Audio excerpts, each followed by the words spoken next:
Gawa namin building, no? Nasa harap ng dagat, oh. Ayan. So ngayon, ito palang unang isang building na ginagawa namin hanggang dyan. Tapos i-develop pa yan hanggang dun. Oh. Yan, oh. Kasama yan. So bali 16 na building to. Dalawa pa lang nauna. Itong main building at saka genset sa kabila. Lakit, no?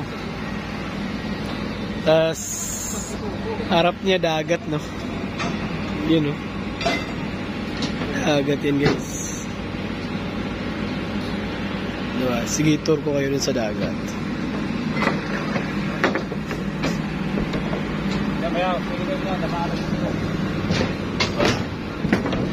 Yun, no?